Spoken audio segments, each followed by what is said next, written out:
Tengan todos buenos días. Vamos a comenzar con el tema de hoy. Posiblemente este video lo tengamos que dividir en varias partes para que no sea tan pesado y sea fácil de descargar. Hoy nos toca hablar de bacterias gram negativas. Comencemos.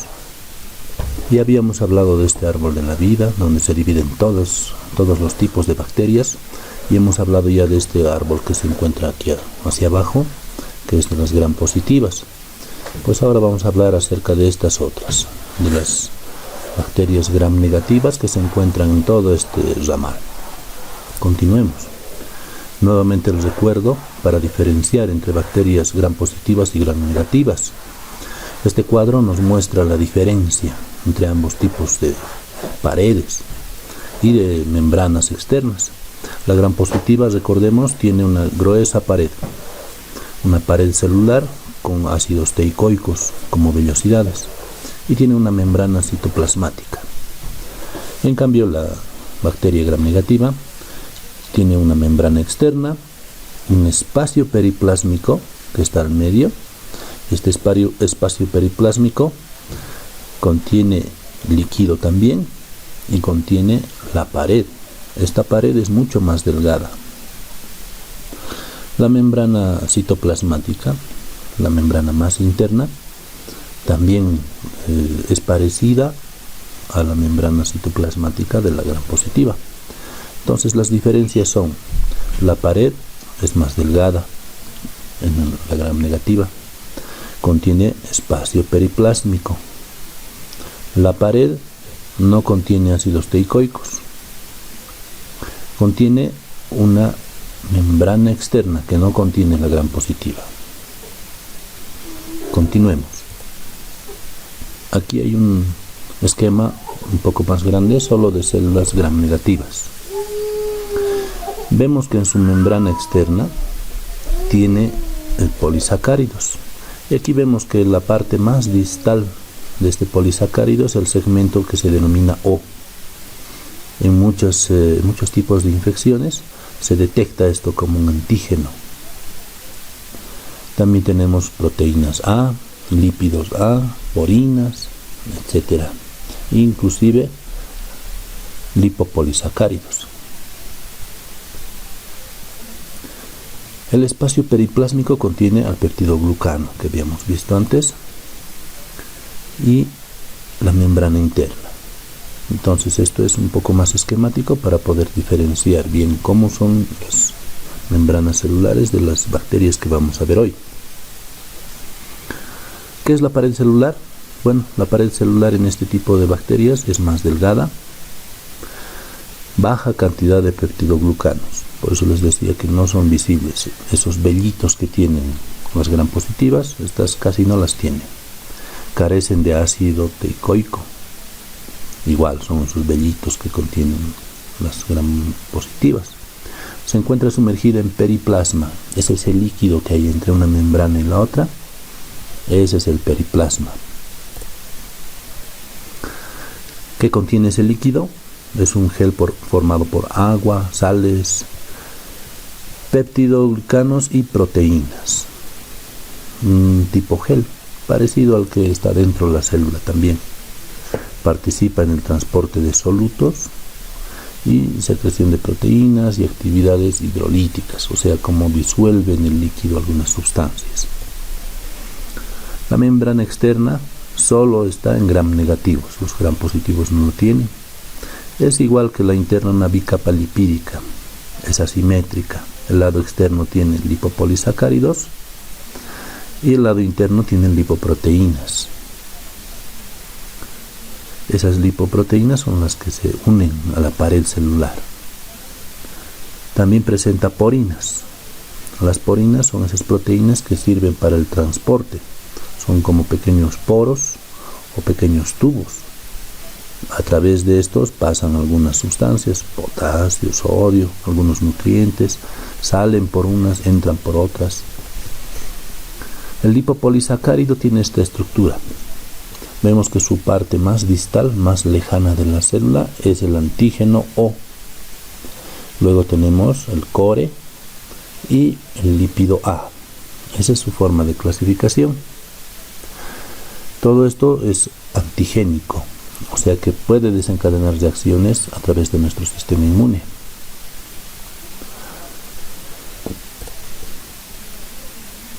El lipopolisacárido, en cambio, que es otro tipo de vellosidad que contiene el antígeno somático O, es un potente estimulador de la respuesta inmune.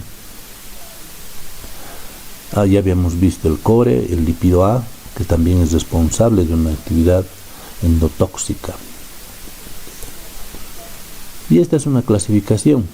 Hay muchas clasificaciones, sin embargo, esta me parece que junta la forma y junta también la forma de alimentarse de esas bacterias, y es por eso que la vamos a tomar.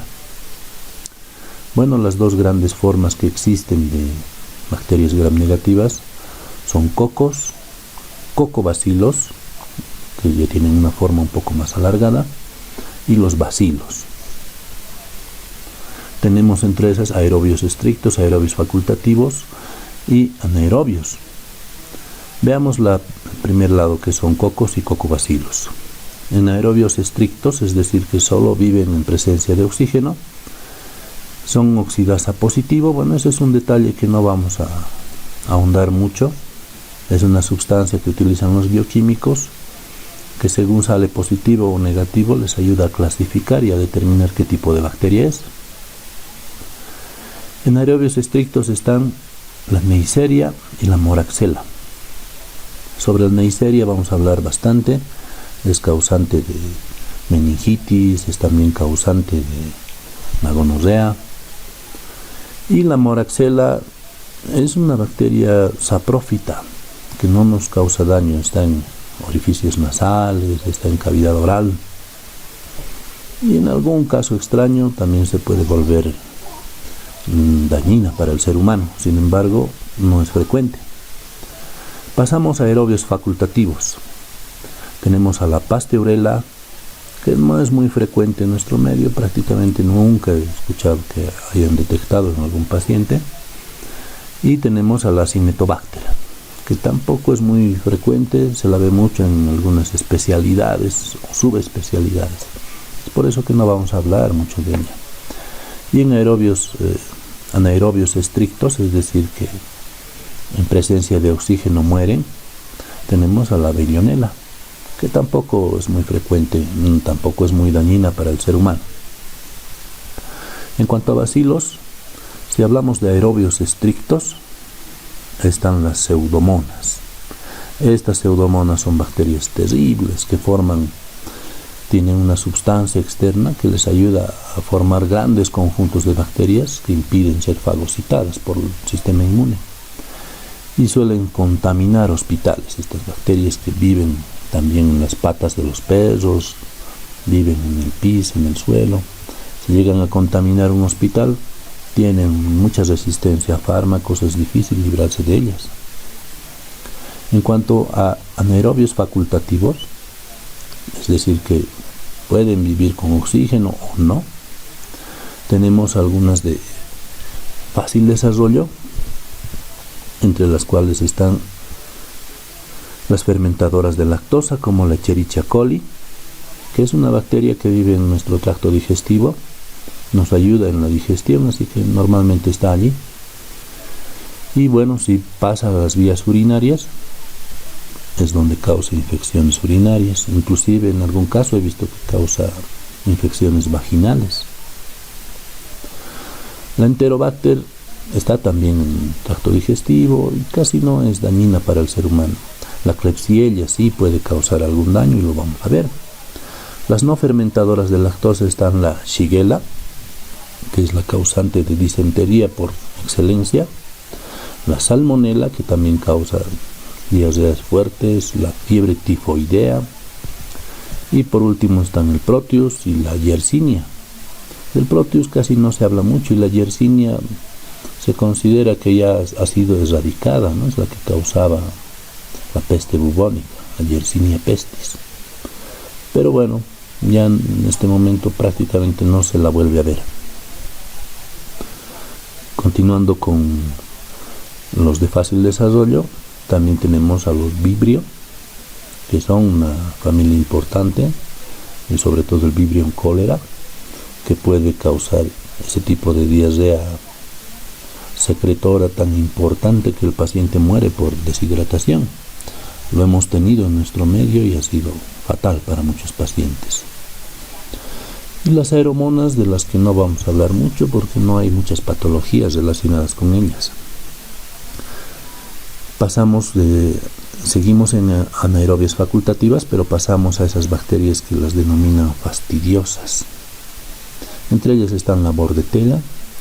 Sí vamos a hablar de ella, sobre todo de la Bordetella pertussis, que nos puede causar la tosferina. La Brucella no es muy frecuente, es una rara bacteria. La Haemophilus sí nos puede causar algunas enfermedades respiratorias, está la Haemophilus influenza, y hay otros Haemophilus también que pueden causar inclusive algunas infecciones de transmisión sexual. La Campylobacter no es muy conocida en nuestro medio, no causa infecciones generalmente. La Helicobacter sí es muy frecuente, está sobre todo en el agua cruda, y como tomamos esos refresquitos preparados de forma casera, tequiza, mocochinchi, bueno, cualquier refresco que lo mezclan con agua cruda, está presente en esa agua cruda y nos causa úlceras, nos puede causar gastritis. Y la Legionella, que tampoco es muy frecuente en nuestro medio, pero que bueno, en algún caso causó infecciones tipo diarrea en muchos pacientes.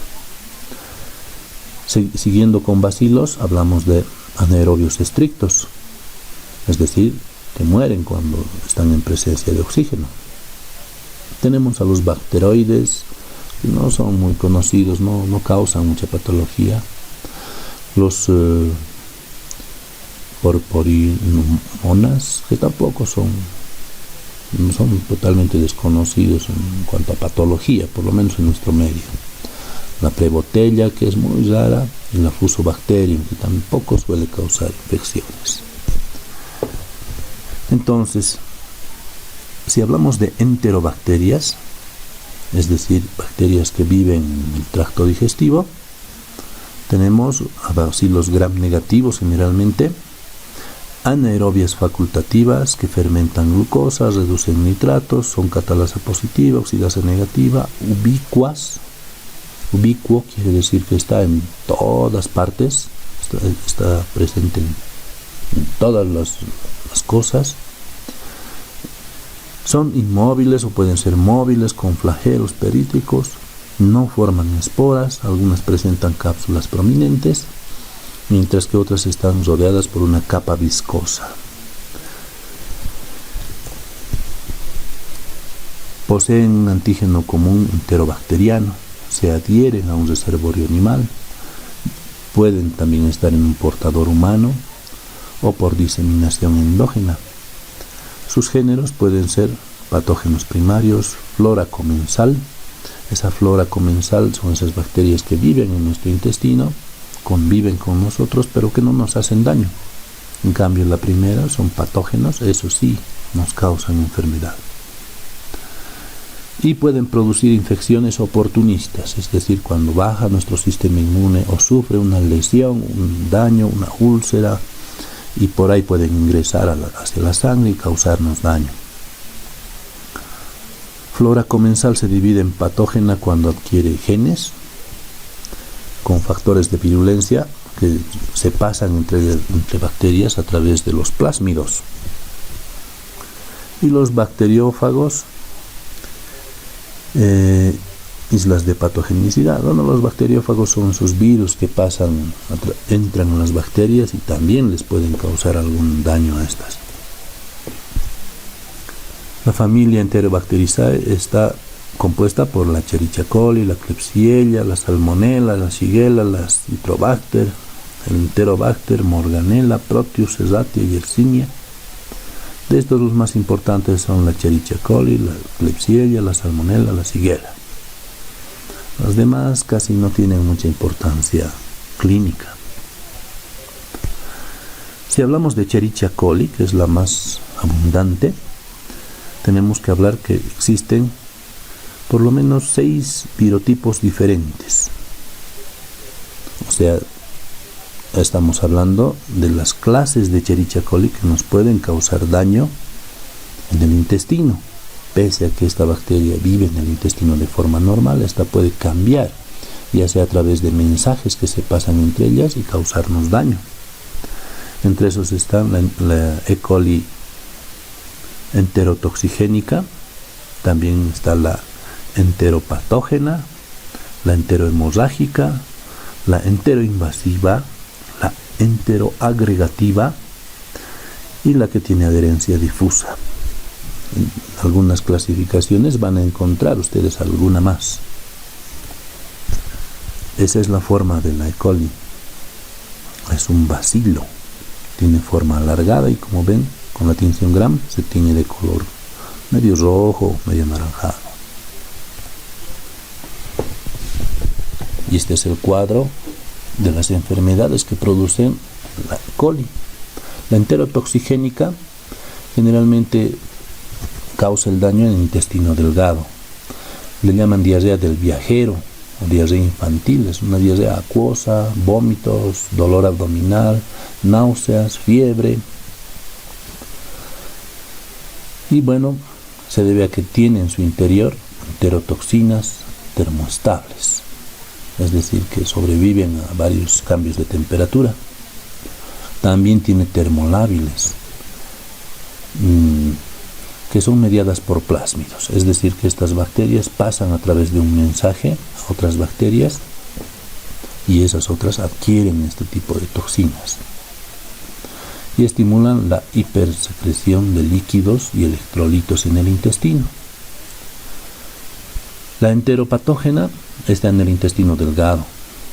También puede causar diarrea infantil, diarrea acuosa, vómitos, pero las heces no suelen tener sangre. Esta patogenicidad también la adquiere por plásmidos y bueno, hay una alteración en las microvellosidades. Esas microvellosidades son las que nos permiten absorber el alimento y cuando dañan o se dañan por este tipo de bacterias, padecemos el síndrome de mala absorción. Cuando se destruyen las vellosidades ya no podemos absorber los nutrientes. Y bueno, la diarrea vemos que contiene restos alimenticios que no han sido digeridos. La E. coli enteroagregativa también hace daño al intestino delgado, también es diarrea infantil. La diarrea del viajero, ¿no? Esa diarrea que nos da cuando viajamos a algún lugar y no estamos adaptados a las bacterias que normalmente están en ese medio, y al comer cualquier alimento nos da diarrea, generalmente en las paradas, ¿no? Cuando viajamos a los Yungas y llegamos a Yolosa y queremos comer algo y bueno, nos da diarrea porque no estamos acostumbrados a ese tipo de bacterias.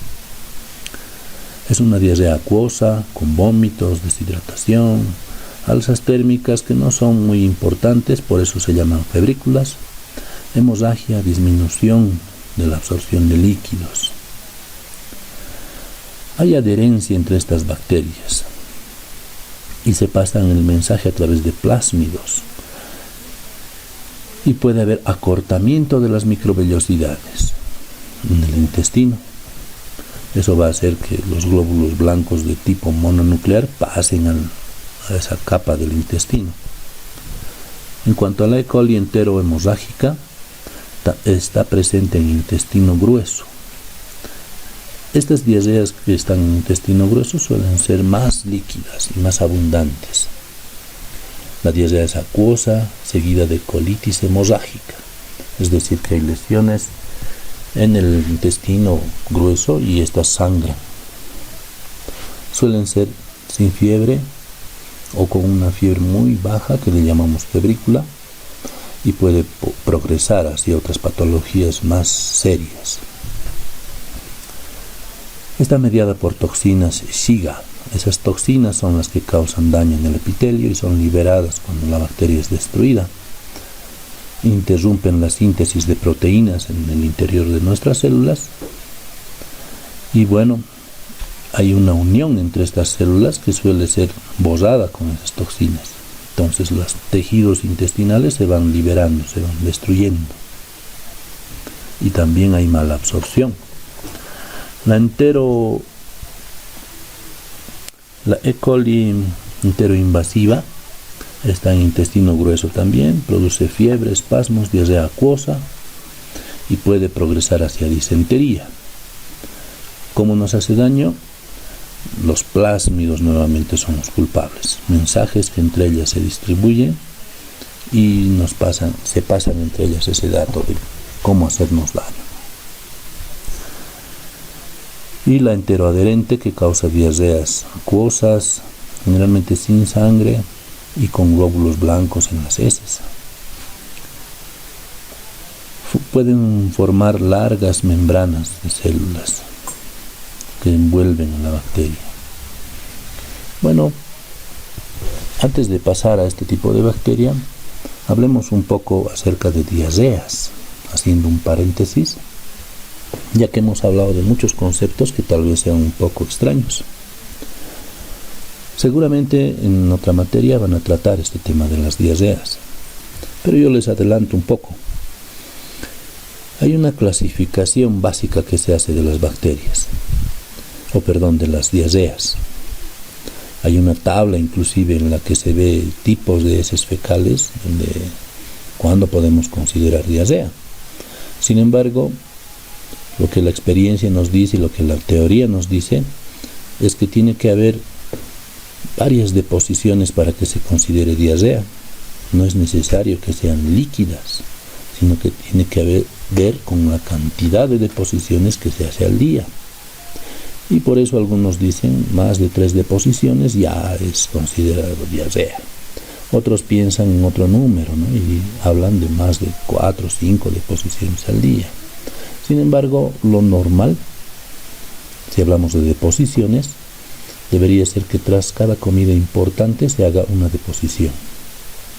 Es decir, que después de un desayuno deberíamos ir al baño, eso es lo normal, porque al llenarse nuestro estómago desencadena el reflejo de vaciamiento y eso hace que pase el alimento a la siguiente fase, al intestino, y del intestino delgado también se vacía hacia el grueso, y este intestino grueso, para poder hacer su función, también desencadena el vaciamiento de la ampolla fecal. Es decir, que vayamos al baño. Muchos niños inclusive no esperan a terminar de comer para sentir esa necesidad de ir al baño, ¿no es verdad? Entonces, deberíamos ir al baño después de cada comida. Si vamos más veces, a eso ya se puede considerar diarrea. Si solo comemos 3 veces al día deberíamos ir al baño. Entonces, presentar más de esas 3 deposiciones ya significa diarrea, aunque esta no sea líquida y solo sea semipastosa. Si hablamos de tipos de diarrea, hay una clasificación en general. Nos habla de diarrea osmótica, diarrea secretoria, diarrea por hipermotilidad, diarrea exudativa y la diarrea irritativa por fármacos. La primera, la diarrea osmótica, se debe a alguna sustancia que hemos ingerido que tiene peso osmolar. Por ejemplo, las sales de Indias, ¿no? Las sales del sulfato de magnesio que venden en las farmacias, como purgante lo venden. Alguna vez lo hemos tomado, ¿no es cierto? Nuestros padres nos han dicho hay que limpiarse el intestino, así que tomen, nos han hecho tomar. Bueno, estas sales no las absorbemos por el intestino, pasan a través de él y como tienen un alto peso osmolar, hacen que nuestro intestino se deshidrate, es decir, que jalan líquido del intestino, dicho en palabras corrientes, ¿no? Entonces este líquido produce que aumente la cantidad de líquido en la luz del intestino y esto vaya saliendo. Entonces nuestras deposiciones van a ser líquidas y abundantes. Nos hemos purgado. Bueno, este efecto osmótico no solo lo tienen los purgantes, también en personas que son intolerantes a la lactosa, es decir, que ese azúcar que está presente en los lácteos no la pueden absorber por su intestino, les causa el mismo efecto y les purga. Por eso esos intolerantes toman leche y luego están corriendo al baño como si les hubieran purgado.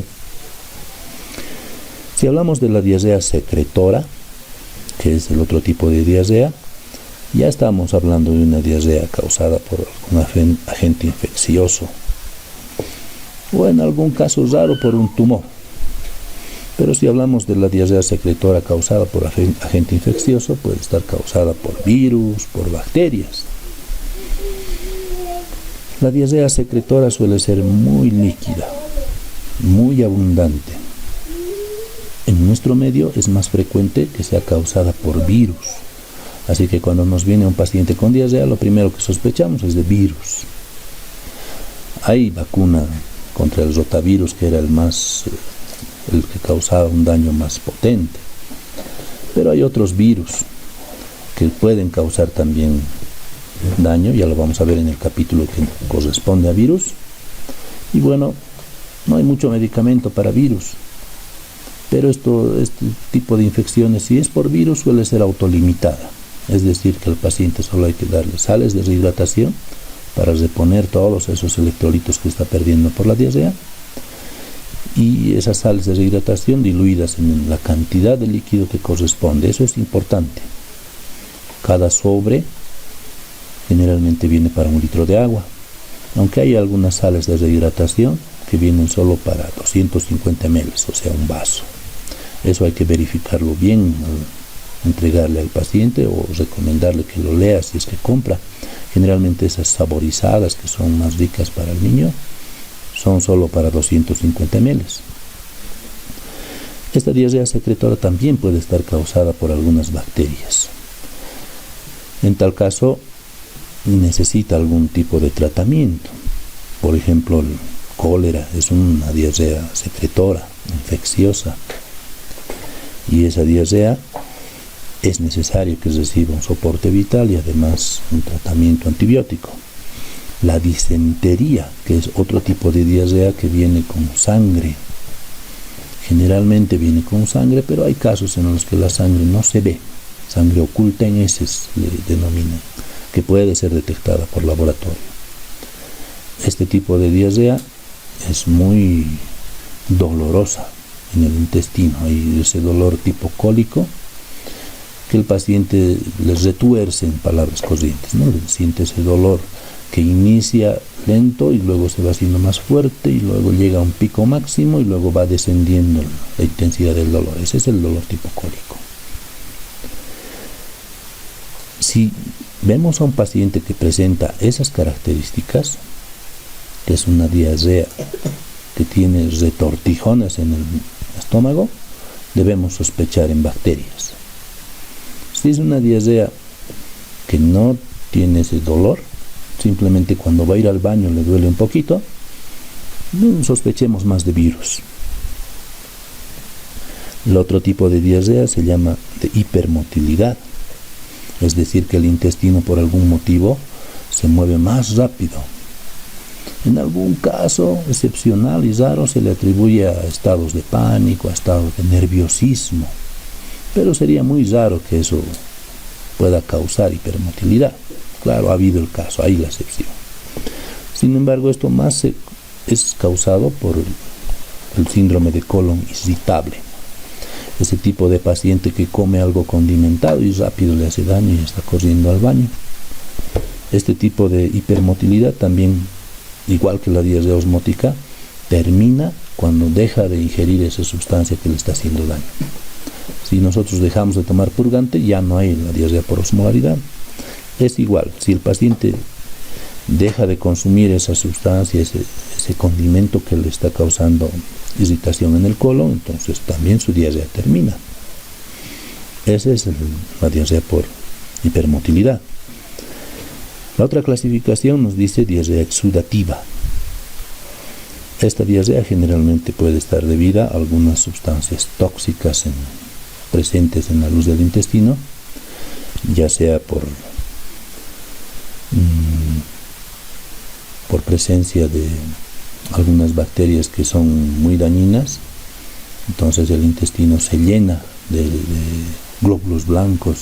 Es interesante que en esta diarrea se encuentran glóbulos blancos en las heces, porque hay combate, ¿no?, entre bacterias y glóbulos blancos. Entonces este tipo de diarrea sí que es una diarrea infecciosa por bacterias.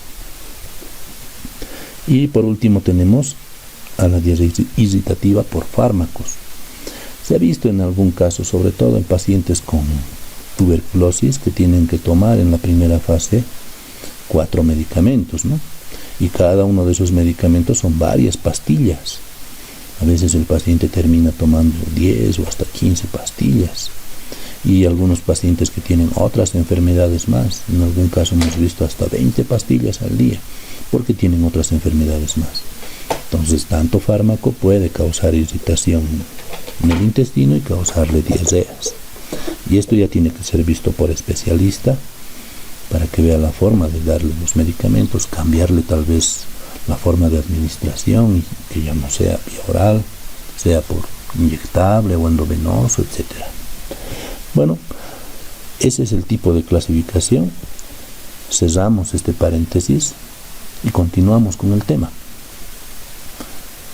Pasamos al género Klebsiella.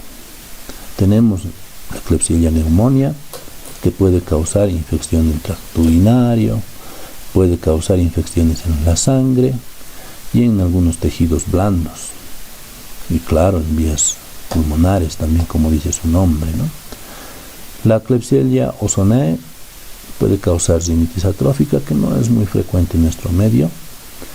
La Klebsiella rhinoescleromatis tampoco es muy frecuente. Puede causar el rinoescleroma, que es un pequeño tumor en la nariz. La Klebsiella oxytoca, que puede causar infecciones en el tracto urinario, en el tracto digestivo, colitis, faringitis y septicemia. Ese es el rinoescleroma. Eso que se ve en la parte de la derecha es un pequeño tumor causado por esa irritación, por las bacterias que están haciendo ahí un daño. Y cuando lo vemos en un cultivo tiene esta forma. Pasamos al género Salmonella. De la Salmonella, la más preocupante, la más peligrosa es la Salmonella typhi. Es la que causa la fiebre tifoidea. También hay Salmonellas paratyphi, que causan infecciones parecidas a la fiebre tifoidea, pero en menor grado de gravedad. La Salmonella cholerae suis, tenemos la Salmonella enteriditis, que causa infecciones localizadas y autolimitadas. En este tipo de bacteria, sobre todo en la Salmonella typhi, cuando sospechamos de una fiebre tifoidea, tenemos que pedir un laboratorio. El laboratorio del antígeno O, antígeno H y el antígeno B. El antígeno O es el somático, que está en la prueba de Vidal. La prueba de Vidal también contiene al antígeno H. Bueno, en muchos medios ya han eliminado este tipo de prueba de Vidal, porque prácticamente todos damos positivo en cierta medida.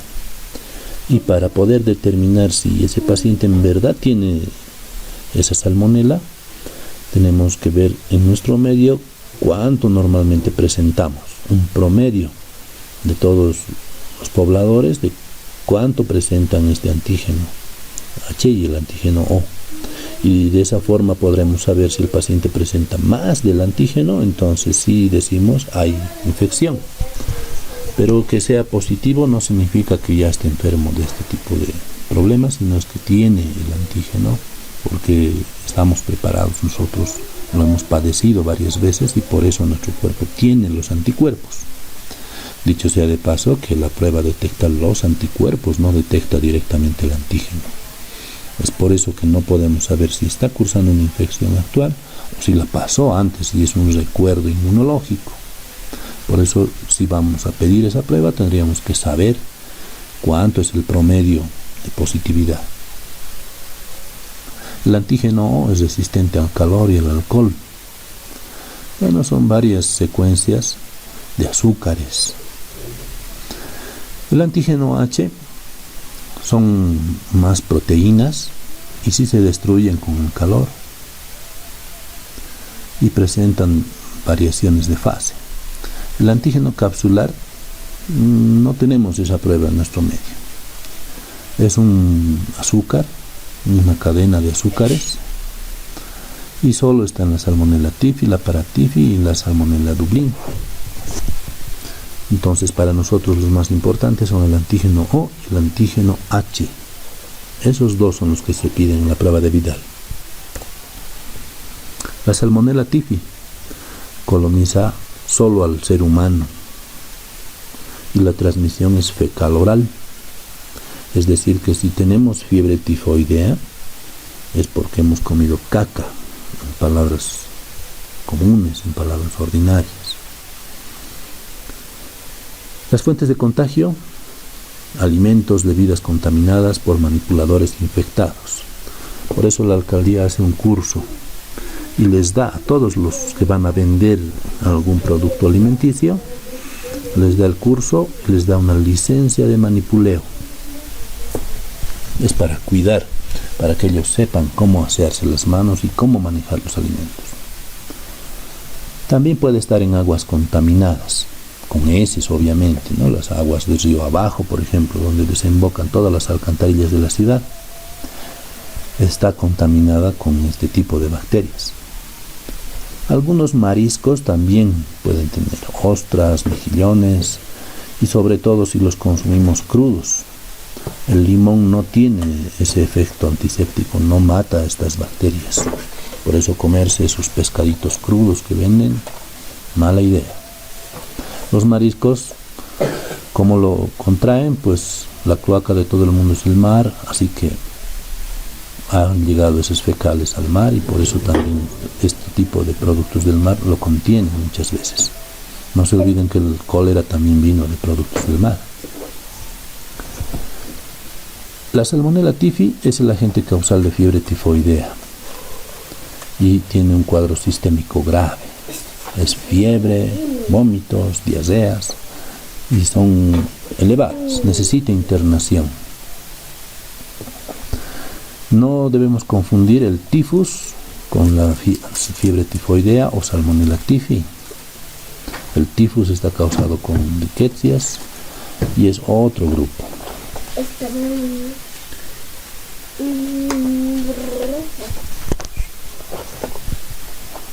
¿Cuál es la clínica de la fiebre tifoidea? La primera semana hay letargo, es decir, este paciente tiene pocas ganas de hacer algo, solo quiere estar recostado. Hay fiebre, malestar general, dolores generalizados, constipación. Ese es un detalle importante. El paciente está estreñido la primera semana, no hay diarrea. La segunda semana, el paciente está gravemente enfermo. La fiebre es 40 grados o más. El abdomen es doloroso a la palpación. Y aparece la rociola típica en algunos pacientes, ¿no? Coloración, granitos, y el exantema maculopapular rosado en el tórax y el abdomen. Son como una erupción cutánea con granitos en el tórax, en el abdomen. Entre la segunda y tercera semana, diarrea. No olvidemos el cuadro. La primera semana hay estreñimiento. La segunda semana ya empieza un poco la diarrea, la tercera semana franca diarrea. Después de la tercera semana hay una mejoría. O sea que el cuadro no es rápido, no evoluciona rápidamente. Estamos casi un mes con el problema. Si no mejora, aparecen complicaciones más graves como perforación intestinal, hemorragia severa, colecistitis, porque, bueno, ese conducto que lleva la bilis del hígado hacia el intestino puede irritarse, ¿no? Las bacterias pueden ingresar también en sentido retrógrado. Puede haber abscesos, que son colecciones de pus, y hasta neumonía en algunos casos. Pasamos al género Shigella. El género Shigella hay del grupo A, que puede causar infecciones más graves, que tienen la toxina Shiga. Esa es la Shigella dysenteriae, es la más frecuente en nuestro medio. Del grupo B, del grupo C, casi no las conocemos. pero las del grupo A son las que causan la disentería, o shigellosis también se llama. Se caracteriza por la presencia de espasmos abdominales, esos dolores tipos de tortijón, diarrea, fiebre y heces con sangre. Los síntomas aparecen de 1 a 3 días tras la ingestión de los bacilos. También la contaminación es fecal oral, ¿no? Hemos comido esos bacilos, por eso nos han hecho ese daño.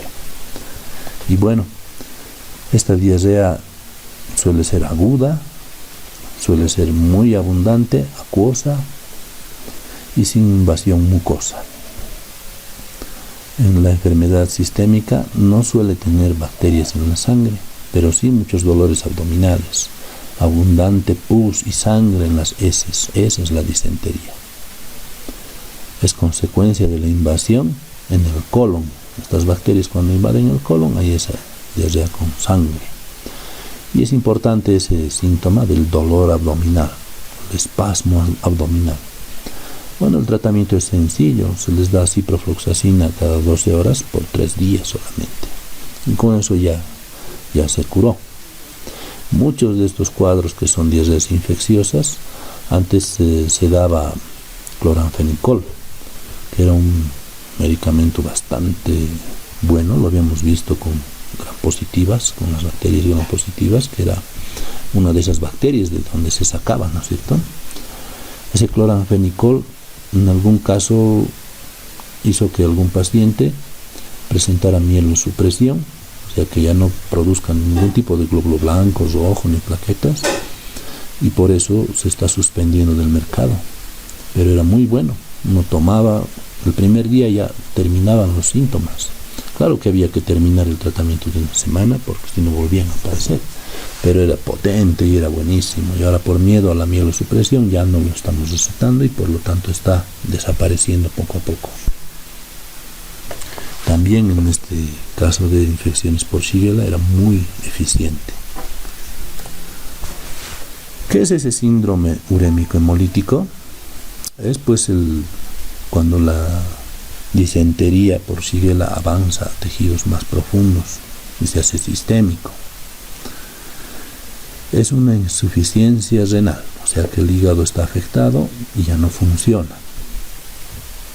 Anemia hemolítica quiere decir que los glóbulos rojos empiezan a destruirse en el interior de nuestras venas y arterias. Trombocitopenia es cuando las plaquetas disminuyen en cantidad. Y bueno, esto se da generalmente porque hay coagulación en varios lugares. Puede ser mortal y con frecuencia es muy debilitante, pero es raro. Se trata sobre todo de diarreas, de disenterías que no han recibido tratamiento. El síndrome de Reiter es otra posible consecuencia. Es raro si no han recibido tratamiento y es una diarrea que puede estar luego de meses o años. Cursa con dolor articular, irritación en los ojos, dolor al orinar. Y bueno, hay un tipo específico de personas que tienen ese gen en sus células, esa expresión de como el carnet de identidad de las células, ¿no? Que presentan esa HLA-B27, esas son las que están predispuestas a tener. Y bueno, no es muy frecuente tampoco en nuestro medio. El género Vibrio, este sí es más, tiene una toxina que la puede convertir en mortal, sobre todo el Vibrio cólera, que tiene su antígeno O, puede haber 139 serogrupos, o sea, hay muchas variedades. Tiene un solo flagelo polar que le da motilidad, o sea, puede moverse. También puede tener adherencia por una sustancia, hemaglutinina, y el pili, ¿no? La fimbria, que está compuesto por metilfenilalanina. Y también hay factores de despegue que son mucinas dependientes de calcio y zinc. Este es el cólera que ha llegado del mar a través de los productos que comen allá crudos, pescado cocido solo con limón, que en verdad no está cocido, y eso es lo que puede causar este tipo de diarrea que es muy abundante. Aunque el paciente no coma, igual sigue produciendo diarrea. Coma o no coma, igual produce abundante. Ya no puede controlar el esfínter. Les ponen en una camilla que está perforada en la región perianal. Está perforada y con una bolsa nylon, ¿no? Para que todo el tiempo esté saliendo esa diarrea que ya no tiene contenido de heces, ya solamente es un líquido medio blanquecino. Y el paciente es severamente dañado por la deshidratación, recibiendo por lo menos 2 vías de suero. ¿Cuál es esa toxina del cólera? La subunidad B se une al receptor gangliósido GM1 del enterocito. Bueno, eso es un dato que no nos sirve de mucho. Solo hay que saber que esta toxina llega a la célula del intestino y hace que pierda todo su líquido. Hace que pierda todo su cloro, todo su potasio y todo su bicarbonato. Eso lo envía hacia el intestino, hacia la luz intestinal. Y esos electrolitos se van llevándose mucho líquido. Por eso se deshidrata el paciente y pierde electrolitos. La toxina SOD actúa sobre la zona occludens, que es esa zona donde se une una célula con otra. Esa es la zona occludens. Y bueno, si los enterocitos no pueden estar unidos, se sueltan, ¿no? Se desgarran. La toxina AC, que es transportadora de iones, es la que también ayuda a acumular fluidos. El género Pseudomonas. De este género más nos interesa la Pseudomonas aeruginosa. Es frecuente en infecciones hospitalarias. Es una bacteria oportunista. Cuando estamos débiles, cuando hemos sido operados o cuando tenemos alguna enfermedad como VIH o estamos muy debilitados por alguna enfermedad autoinmune. Por eso se la considera oportunista. Ve su oportunidad de nuestra debilidad y ataca. ¿Qué la hace especial? Tiene una cápsula mucoide que se llama biofilm. Cuando vimos generalidades de las bacterias, ahí hablamos de este tipo de polisacáridos.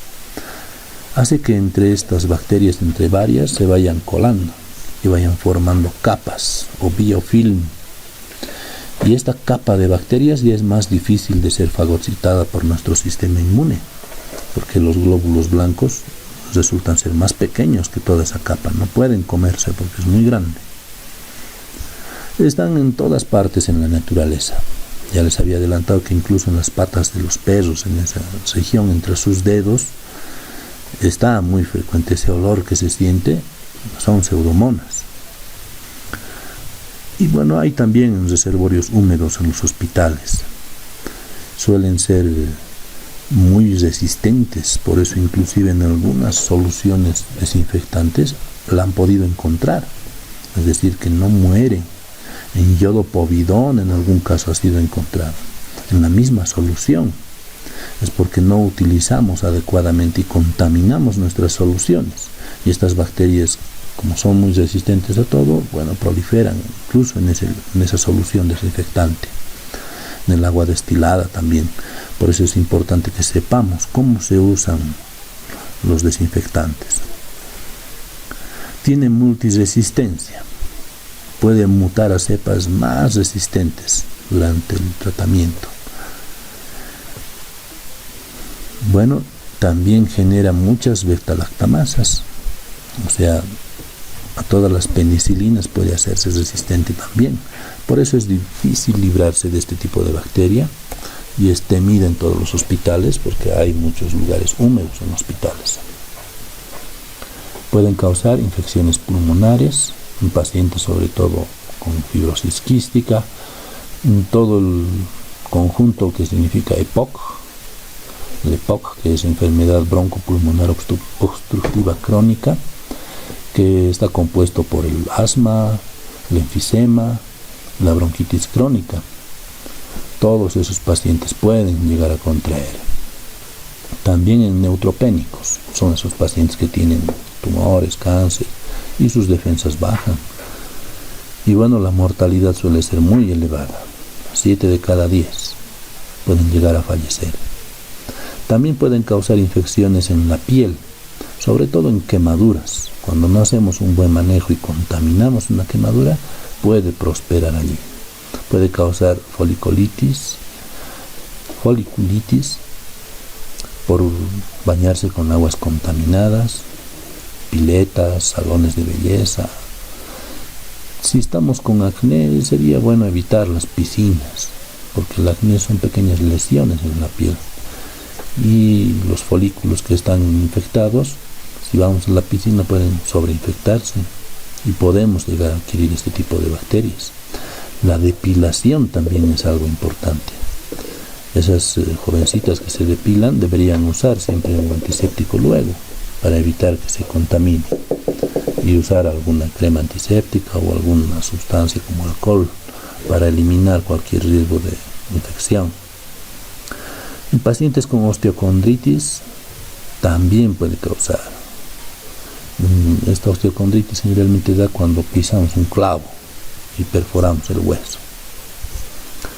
Puede causar también infecciones urinarias cuando pacientes usan sondas, como los viejitos que tienen un problema de la próstata y que antes de operarles tienen que hacerles algunas pruebas y están 1 o 2 meses con su sonda. Bueno, la sonda debe ser cambiada cada 15 días. Y al hacer el cambio muchas veces no tenemos el cuidado, no usamos guantes estériles, no usamos las medidas que debemos usar para proteger al paciente y lo contaminamos. O el paciente no se cambia la sonda, debido a que nuestro sistema de salud es muy deficiente, la alcaldía no compra muchos insumos y bueno, los centros de salud de todo el Alto no tenemos sondas. Y por eso el paciente tiene que comprarse y muchas veces sus recursos económicos no son suficientes y el paciente está 1 mes con su sonda y eso puede causar infección. También puede haber infecciones de oído, sobre todo en el canal auditivo externo. Y bueno, esto generalmente ocurre cuando nos hurgamos con una llave, nos rascamos con algún objeto sucio, lo contaminamos y puede causar otitis media crónica también. Otras enfermedades están las infecciones oculares transmitidas en la córnea, lentes de contacto, exposición a agua contaminada, las piscinas. Puede causar úlceras en la córnea. Puede haber también en la sangre. Cuando hay bacterias en la sangre se llama bacteremia. Todo lo que termina en emia se refiere a la sangre. Y bueno, hay una virulencia cuando está en la sangre, sobre todo afecta a inmunodeprimidos, a pacientes con bajas defensas, con quemaduras extensas, con cánceres o tumores, y a pacientes con enfermedades hematológicas, enfermedades de la sangre. Tiene una mayor tasa de mortalidad que otros gram negativos. Es una bacteria temible, tal vez es la peor de todas estas bacterias. Puede ocasionar ectima gangrenoso, que son lesiones en la piel, causadas por vesículas rojizas, pequeñas bolsitas rojas que se tornan hemorrágicas, que sangran y luego se descomponen, se vuelven necróticas y luego terminan siendo úlceras. También pueden causar endocarditis en adictos a las drogas endovenosas, esos que se pinchan constantemente para drogarse, esos pueden adquirir al no usar las medidas de salud necesarias para usar jeringas estériles. También pueden ocasionar infecciones en el aparato digestivo, en el sistema nervioso central, en el sistema musculoesquelético, en general en todas partes. Y esto es una infección en la piel, miren ese color verdoso, este es un paciente inmunodeprimido por el VIH que ha pasado a su fase SIDA. Esto lo van a ver sobre todo en el pabellón de los hospitales grandes, el pabellón que corresponde al SIDA. El género Helicobacter, esa es la pequeña foto que tenemos. Vean su mechón de pequeños flagelos. O sea, esta bacteria es móvil. El Helicobacter es la que causa úlceras y gastritis. Ya les adelantaba que está en el agua cruda. Y bueno, si usamos agua cruda para lavar las verduras, también va a estar en las ensaladas. Si tomamos esos refrescos que venden esas señoras en la calle, obviamente no está hervido todo y lo han mezclado con agua cruda. Puede ocasionar. Esta bacteria es interesante porque produce una sustancia que elimina el ácido intestinal. Por eso puede sobrevivir. Se introduce en la mucosa, en esa capa de moco que tenemos que nos protege. Ahí en medio se introduce y va eliminando la capacidad de defenderse, ¿no? La capacidad de daño que puede tener el ácido. Entonces, al ir ingiriendo, al ir fagocitando, va produciendo úlceras. Puede ocasionar también adenoma gástrico, es decir, un tumor. Linfomas en el tejido asociado a la mucosa gástrica, que son como los cuarteles generales de nuestras defensas, los ganglios, donde son conducidas estas bacterias para ser eliminadas, pero allí pueden sobrevivir, son muy resistentes.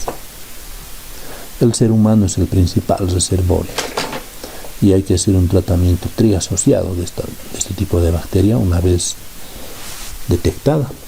Se la detecta generalmente en pacientes que padecen de mucho dolor gástrico y también padecen síntomas de reflujo y ese dolor característico de la úlcera. Es un dolor que cuando come el paciente deja de doler. Cuando el paciente no está comiendo, comienza a doler. También ese tipo de úlceras pueden ser sangrantes y el paciente en algún caso puede vomitar con sangre o puede hacer heces fecales con melenas. Las melenas son sangre digerida, sangre negra, medio heces con manchas negras alquitranadas. Esas son las melenas. Cuando vemos eso en el paciente tenemos que sospechar de este tipo de bacteria y enviar a la especialidad que corresponde, al gastroenterólogo. Seguramente le hará una endoscopía, hará también una biopsia, sacará un pedacito del tejido dañado para buscar esta bacteria. También hay otras pruebas en sangre y en aliento inclusive. ¿Cuáles son sus factores de virulencia? Es la ureasa, que neutraliza la acidez. Y esta ureasa tiene ese olor, ¿no? La urea, olor amoniacal en el aliento. Por eso hay una prueba que detecta en el aliento. Puede atravesar la capa de moco gástrico mediante el movimiento de sus flagelos. Puede tener adherencia también por adhesinas, hemaglutininas y agentes sanguíneos de Lewis. También tiene toxinas, que es una proteína, puede hacer que las células formen vacuolas y pueden ocasionar daño. Bueno, la proteína Ka tampoco son cosas que les vamos a preguntar o son tan importantes. Las ponemos aquí más que todo para que ustedes se enteren. Son citotoxinas que interfieren en la estructura del citoesqueleto de la célula huésped. Es como va a destruir a las bacterias de la mucosa gástrica. La gastritis es una inflamación de la mucosa gástrica. Tiene sus clasificaciones y cuando hacen una endoscopía toman fotos y van viendo cómo es y según eso la clasifican. Hay infiltraciones de neutrófilos, de glóbulos blancos y de células mononucleares que también pertenecen al sistema inmune. La segunda fase se caracteriza por una sensación de plenitud, o sea que no tiene hambre, que se siente lleno. Náuseas, vómitos. Los vómitos pueden causar hipocloridria. Significa que en nuestra sangre hay muy poco cloro y eso se debe a que al vomitar perdemos ácido clorhídrico, que es el ácido que nos ayuda a digerir. Entonces el estómago los repone ese ácido perdido en el estómago, pero lo extrae de la sangre. Por eso perdemos cloro. Y también hay una menor producción de ácido en el estómago. La gastritis, cuando pasa a su fase crónica, Se limita solo al antro gástrico, es una parte del estómago, el antro, donde están justamente las células que producen el ácido. Por eso baja la producción de ácido clorhídrico en todo el estómago. Puede haber una pangastritis también en algún caso, donde todo el estómago, todo el tejido del estómago está infectado. Y ya no hay secreción de ácido cuando eso ocurre. Tenemos mala digestión, no podemos digerir las proteínas, sobre todo cuando no tenemos buena cantidad de ácido. Otras enfermedades: pueden haber úlceras pépticas, carcinoma gástrico, que es un tipo de cáncer. Puede haber linfoma asociado a ese tipo de ganglios linfáticos que se encuentran en la mucosa intestinal o en mucosa gástrica. Y bueno, algunos otros tipos de Helicobacter pueden producir gastroenteritis. Gastro se refiere a estómago, enteritis a intestino delgado. Y si fuera gastroenterocolitis, se referiría a intestino grueso más. Gastroenterocolitis. Y bueno, puede ser más dañino en pacientes que no tienen la inmunidad completa. El género Brucella. Este tipo de bacteria puede estar en ovejas, cabras, cerdos, caninos, mamíferos marinos. O sea que es una zoonosis que pasa al ser humano. Puede infectar a los macrófagos, a los linfocitos B y a las células dendríticas, o sea, ataca al sistema inmune. Y bueno, si el paciente no controla la puerta de entrada de la infección, puede afectar cualquier tejido. Este tipo de bacteria puede estar en la leche, sobre todo en la leche de cabra, leche de oveja que no ha sido pasteurizada. Por eso debemos tener control con el queso. No se olviden que para hacer queso no hacen hervir la leche, no la pasteurizan, simplemente la entibian, le ponen el cuajo y hasta lo procesan y hasta el queso que comemos. El queso fresco puede tener este tipo de bacterias. Cuando esa bacteria ingresa por vía oral, ingresa a la mucosa intestinal y puede llegar hasta las placas de Peyer. Esas placas son ganglios que están en el intestino, al final del intestino delgado. Y allí es llevada para ser combatida, pero de allí se puede diseminar hacia otros órganos. Pasamos de género Haemophilus. Y de estos más nos interesa el Haemophilus influenza. Tenemos el que es encapsulado y el no encapsulado. El que no está encapsulado puede producir neumonía, sinusitis, otitis media y conjuntivitis. No se olviden que nuestros ojos tienen un conducto directo hacia la nasofaringe, el conducto lagrimal, y por allí también puede subir esta infección hacia los ojos, o puede ingresar por los ojos y luego dirigirse a través de ese conducto hacia la nasofaringe, ir bajando causar sinusitis primero, luego ir bajando hacia la garganta, donde tenemos la trompa de Eustaquio o trompa faringotimpánica, que va desde el oído medio hacia nuestra orofaringe y causarnos otitis media, infección del oído medio. Y bueno, ir descendiendo más por la vía respiratoria superior hasta llegar a las vías respiratorias inferiores que están en los pulmones y causar neumonía.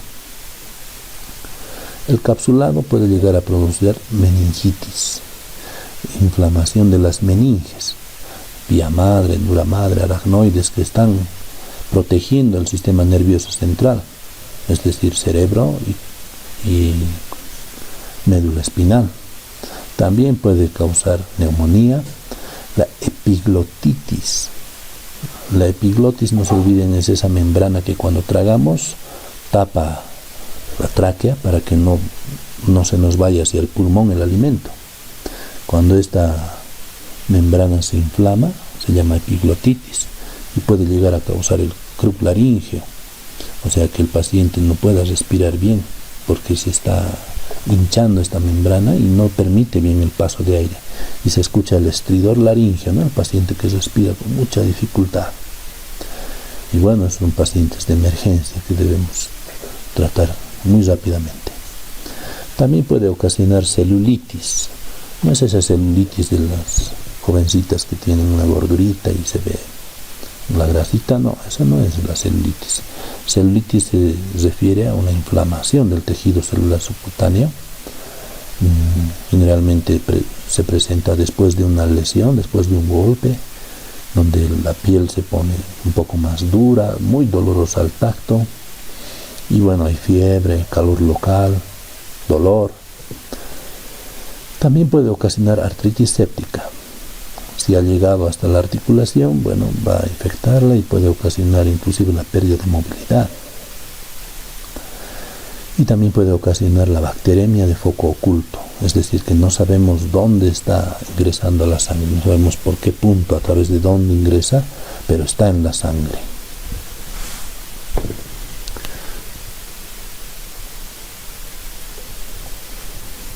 Ese es el Haemophilus influenza. Se tiñe medio anaranjado porque seguramente han usado safranina en su 100 gramos y por eso está así medio anaranjado. Y al lado derecho vemos cómo se ve en los cultivos. Parece una gotita mucosa. El Haemophilus ducreyi. Este Haemophilus también es interesante y se lo ve en muchas personas. Está presente en una enfermedad de transmisión sexual, la que llamamos chancro blando o chancroide. Se caracteriza por una pápula. Aparece como un granito, en otras palabras. Un granito que puede ser en el prepucio, en el pene, en labios mayores, en vagina, que luego se revienta y se vuelve una pequeña úlcera, una pequeña herida que duele. Ese detalle es muy importante, porque si no hay dolor en esa úlcera, pensamos en sífilis. Pero como esta duele, entonces pensamos en Haemophilus ducreyi y lo denominamos chancro blando. En cambio, en la sífilis es el chancro duro. Es dolorosa la palpación con una base eritematosa, o sea, está roja la base de la úlcera. Se transforma en una úlcera dolorosa y puede afectar a los ganglios linfáticos cercanos. Puede producir linfoadenopatía. Y ahí la tenemos. ¿Lo ven? Son pequeñas úlceras y son dolorosas al tacto. Y el paciente obviamente cuando se toca en su mano también está contaminada. Es una enfermedad de transmisión sexual y generalmente su tratamiento consiste en penicilina benzatínica de 2.400.000 con 1 gramo de acitromicina más, así combinados los dos. Y bueno, termina más o menos en una semana, el paciente se cura. En cambio, cuando se trata de sífilis, el tratamiento es un poco más largo, ¿no? Sobre todo en mujeres embarazadas que tienen que recibir una dosis semanal de penicilina benzatínica. La Neisseria. La Neisseria tiene esa forma. Es un diplococo. O sea, son cocos que se unen por pares. Por eso se llama diplococo. Y las que más nos interesan son la Neisseria meningitidis o meningococo también se llama. Meningococo es el que nos hace asustar. Cuando hay un brote, todo el personal de salud se moviliza. Y la Neisseria gonorrhoeae, que es la que causa gonorrea. La primera coloniza nasofaringe en personas sanas. Es decir, que puede que esté en nuestra cavidad nasal, yendo hacia la faringe y no nos esté causando un daño importante. Causa meningitis en adultos, esa inflamación de las membranas que protegen al cerebro, esa es la meningitis. Y vemos que hay rigidez nucal, ¿no? O sea que al paciente cuando lo tenemos recostado y vamos doblando su cuello, como poniéndole una almohada más y más alta cada vez, así vamos doblando, el paciente siente dolor y se doblan sus rodillas. No puede aguantar, siente el jalón y dobla sus rodillas. En niños es un poco más difícil de ver, hay que recostarles, doblar sus rodillas y hacer sentar al niño y tratar de que con su frente toque sus rodillas. Un paciente normal lo hace sin problemas, pero niños que tienen meningitis no pueden hacer eso, no pueden tocar sus rodillas con la frente. La transmisión es por aerosoles, esas gotitas de las que nos cuidamos tanto esta última temporada con el virus nuevo, esas gotitas que estornudamos y tosemos, las gotitas de Fluger, son los aerosoles. La incidencia más elevada está en niños menores de 5 años, son los que más se victimizan con este problema. Personas que viven en instituciones cerradas como cárceles, como internados, guarderías, esos son los pacientes más expuestos.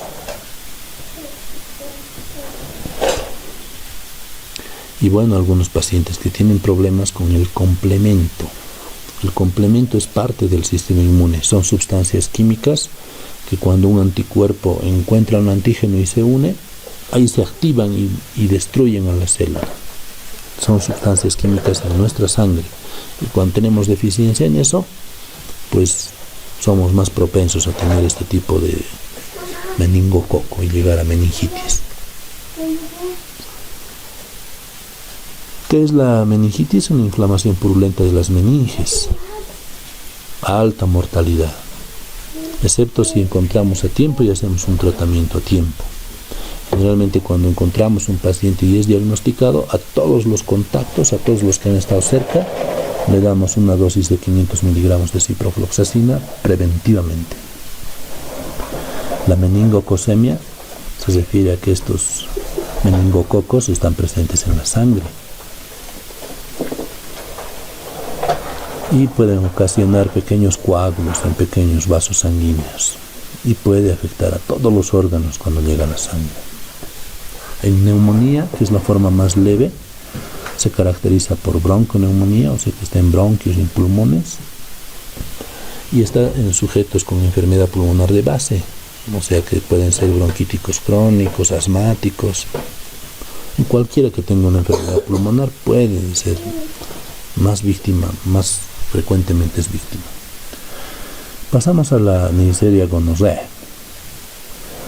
Están limitadas a las superficies mucosas, por ejemplo, uretra, cérvix o cuello uterino, recto, nasofaringe y en la conjuntiva del ojo. Por eso es que a los bebés recién nacidos, cuando recién hemos atendido un parto, le ponemos una gotita de cloranfenicol en los ojos, en cada ojo al bebé recién nacido. Entonces, porque puede haber no solo esta bacteria, sino otras más, por eso se hace esa profilaxis, esa prevención. Ahí está la oftalmía neonatal que puede ocurrir. Esta es una infección de transmisión sexual, es típicamente de transmisión sexual. Habíamos dicho que no solamente puede afectar los genitales, también puede afectar la boca. Si hay sexo oral, por ejemplo, ahí ven cómo ha afectado a la boca. Y vemos en un bebé recién nacido cómo puede afectar los ojos si no le hemos hecho la prevención. En varones, cuando es de transmisión sexual, se ve la gotita militar o la gotita matinal, como se llama. Muchos lo describen como que el pene se ha pegado a su ropa interior. Así nomás lo describen. Se sienten que se le pega y sale con un poco de ardor el orín.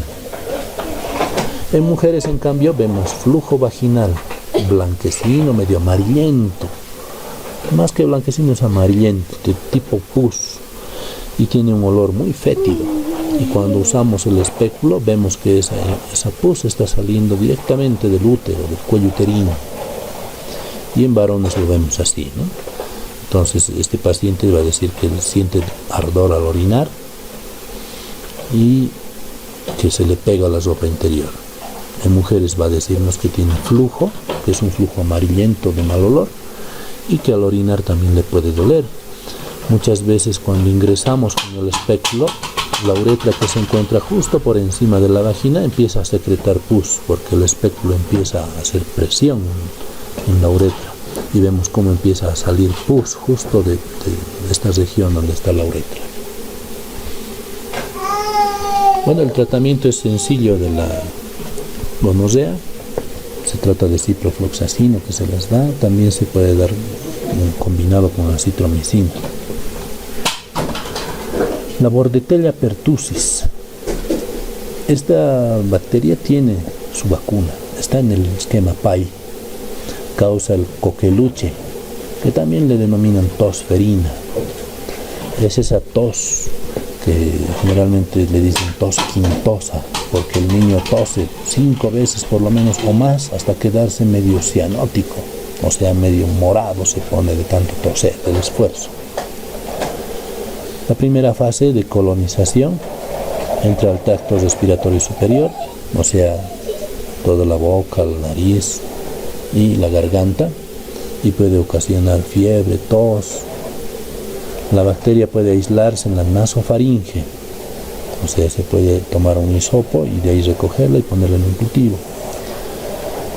La segunda fase es la toxemia, donde produce una tos seca, prolongada y paroxística.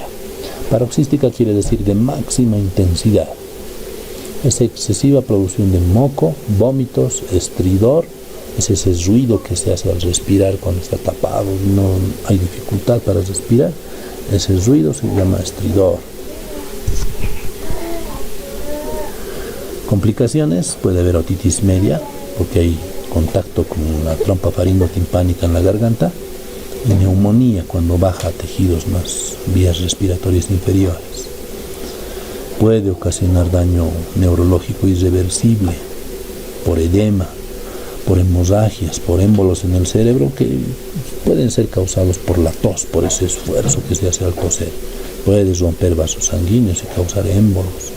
Puede haber, la tos tiene muchas complicaciones. Si ustedes ponen tos en el internet y ponen imágenes, van a ver qué tipos de lesiones puede causar. Es ese niño que tose y se pone medio morado de tanto toser y sin parar tose varias veces, con mucho esfuerzo, de máxima intensidad la tos. Pasamos a la legionela. La legionela neumófila se adquiere al respirar vapor de agua que contiene a las bacterias. Esto puede estar en saunas, en piscinas, duchas calientes, incluso en unidades de aire acondicionado, en edificios grandes. No pasan generalmente de una persona a otra. Generalmente ataca a ancianos y a inmunodeprimidos. La legionelosis es una neumonía nefrotizante severa y multifocal. La fiebre de Pontiac también le llamaron, que es una enfermedad febril no pulmonar. No es frecuente en nuestro medio la legionela. El género Bacteroides es un principal componente de la flora habitual gastrointestinal, o sea, pertenece a la microbiota del ser humano. También está en la vagina, en la mucosa bucal, en todos los mamíferos en general. En el intestino juega un papel importante con las moléculas complejas, o sea, nos ayuda en la digestión muchas veces. Son generalmente resistentes a muchos antibióticos, porque todo el tiempo nos estamos automedicando, ¿verdad? El Bacteroides fragilis puede producir infecciones intraabdominales en caso de que el intestino se altere. La pared del intestino, sobre todo, puede ser en una cirugía. Si la cirugía contamina con heces fecales la pared del abdomen por dentro, ahí es donde sospechamos de este bacteroides. O cuando al hacer una cirugía, por ejemplo, la extracción de la próstata, por casualidad tocamos el intestino, lo dañamos, el paciente empieza a producir pus, y una pus hedionda sale del abdomen. Esta es la bacteria, huele a caca.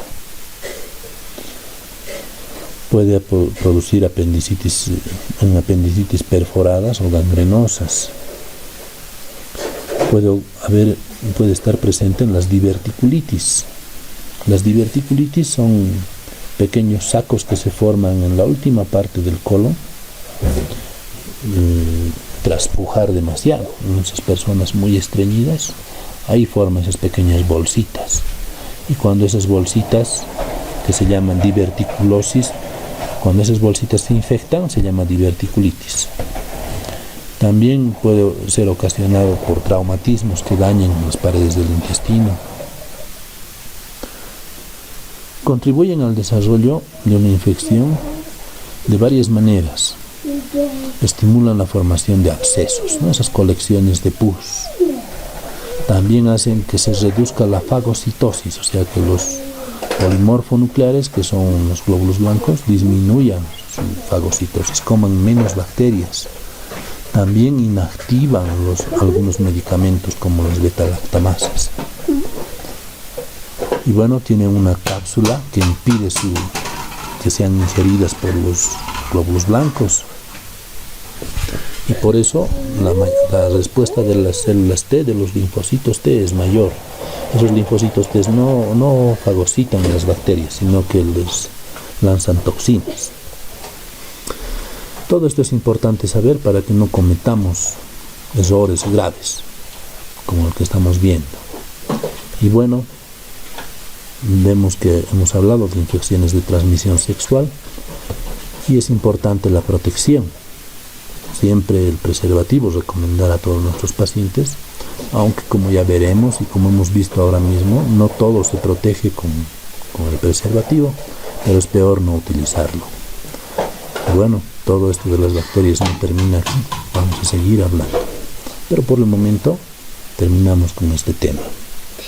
Gracias por su atención.